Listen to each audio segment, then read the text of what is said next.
I just avui hem conegut les noves dades del que costa omplir la cistella de la compra. En productes d'alimentació, València és, Àngel Hernández, on més han baixat els preus respecte de fa un any.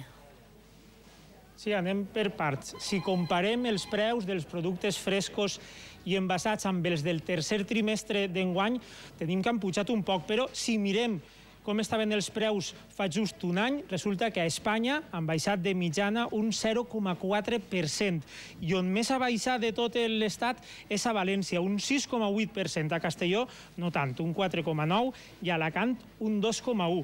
Amb això tenim que on resulta més barat fer la compra és així, a València. Més, per exemple, que a Madrid, que resultaria un 9% més car. I fins i tot, si ens n'anem a alguna ciutat del nord d'Espanya, el preu es pot encarir respecte als preus d'ací fins a un 18%.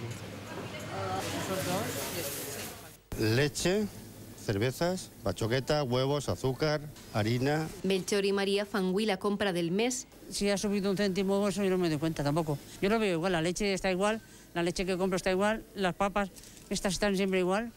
Todo lo que yo compro siempre lo tengo igual. En arribar a la caixa ho comprovem. El compte igual que el del mes anterior, 95 euros i 80 cèntims. Omplir este mateix carro a Sant Sebastià hauria costat 113 euros, 17 més. A València són menys es nota que ha pujat la cistella de la compra. La fruita i la verdura s'han encarit un 7% respecte a l'últim trimestre, seguides del peix, la carn i els productes envasats. Les marques blanques es fan un lloc privilegiat a la cistella i han baixat un 2% l'últim any.